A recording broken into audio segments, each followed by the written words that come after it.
why are you considered a high risk merchant?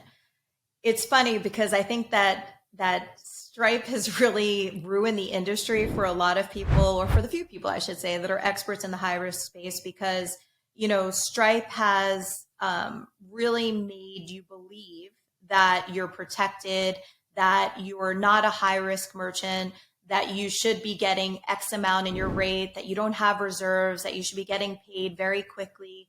But at the same time, all of you are so educated, knowing, and you've heard it, that as quickly as Stripe puts you live, they could also terminate you, because at the end of the day, they don't like high ticket offers. They only do underwriting on the back end, meaning that they don't actually really do a very diligent underwriting process until there's a problem. So let's say all of a sudden you have a spike in sales, your marketing company is doing what they're supposed to do, and your closers, right? Your closing, your high ticket sales team is doing their job. They're doing what they're supposed to do. And you run a business because you want to be able to do a lot of volume. And then all of a sudden Stripe closes you, you can't reach anybody, and they hold your funds. And that's when the 911 happens to myself or other people, where eventually I see your file and it says we need a merchant account. Right now we're coming in as a deficit, coming in and saying, yeah, they got terminated by Stripe. And right now you just put a black mark on you when you shouldn't. So I really like to move Stripe completely off the table when it comes to high ticket offers. Because I don't consider it reality. I consider Stripe like renting for a business. I consider it like you going in and renting a fancy hotel room. You give them your credit card and your license. They don't do background checks. They don't do anything. They don't see how much money you have in your account. They do very, very little due diligence, and you get to sleep in the room. They don't have to tell you anything about the business. They could kick you out if they want to. There's a whole slew of things. You're literally staying in a hotel room. That's what I consider Stripe and some of these other aggregator models like the PayPals of the world to be. I like them as ancillary alternative payments that you could have in your cascade on your pages, because people do have a comfort level paying with PayPal, but you better make sure that you could still sustain your business if that money gets held. And that's really key. So a merchant account to me is actually owning a home. You have to go through the merchant account process. And I know a lot of the new people in the business go, well, why should I be considered high risk? Well, here's the reason. Number one, your MCC code, which there's, 600 or more codes, or I don't even know the number anymore, of MCC codes, which puts you in a category of a marketer, an infomercial, a retail location, whatever it is. And you're assigned an MCC code by the processor, by Visa, MasterCard. It has to be done. So that MCC code automatically makes you higher risk. Two, it's about exposure, right? So you're running a high ticket offer, and I always use this analogy. Let's say, and this has happened, and again, it's about knowing you're not supposed to know the history of payments or who fell and who crashed and everything. But let's just use a big company I'll use a big coach. I'm never going to name names, but a big coach, they ended up having a huge real estate offer, and they do millions, or they did millions and millions of dollars, right? High ticket offer. They never kept their money in their account. They spent their money. They had luxury yachts and all these things. Person ended up, actually, I think he's dead now, so I may be able to mention him. I'll find that out afterwards. But in any event, he didn't have money. So that processor, all of a sudden, he went out of business. He got hit by the FTC, went out of business. They froze his funds, froze assets.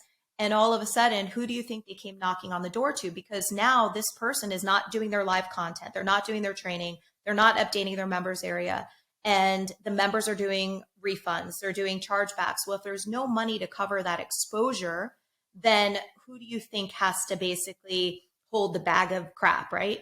The actual processor. So and this also comes down, and it kind of, everything we're talking about intertwines. So that also comes down to, how do you present your file in the best light to know that you are not going to be a risk to the processor that you're working with, right? So if you're doing a high ticket offer, always put yourself in the bank shoes or the processor shoes.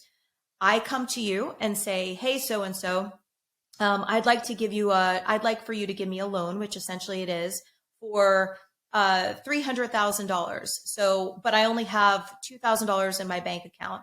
Would you make that same deal? You wouldn't, right? So those type of things, whether it's a high ticket, how are you going to be able to cover it? And it happens more times than you could imagine. Someone sells 10 high tickets at $5,000 each.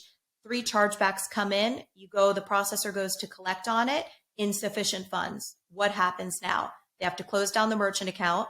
The merchant says, I can't fund it. I'm sorry. This isn't a real chargeback. Well, it doesn't matter. That money automatically gets removed. So I just want everyone, when you're thinking about why you're considered a high risk merchant, you're not selling a service that has a little profit margin. You're operating in a space that has a lot of profit margin and a lot of risks. So you have to adjust your expectations on what you're considered. So for everyone here, if you run a high ticket offer, you are a high risk merchant, period, no matter what. It doesn't initially it dictates your rate, right? And we'll get into rates and why I think that rates should be higher, but it does determine how you're going to be boarded and perceived, and then you can properly scale. And that's when you can start. I kind of like to work backwards. I want to get a rate that makes everybody comfortable. I want to make sure that you have enough money in your bank account. I want to build the best profile for you. So then, like a lawyer, when I'm going to present your case, the bank and the processors are going to look at you and say, I'm willing to bet on this person. This is their history. This is why they could do good.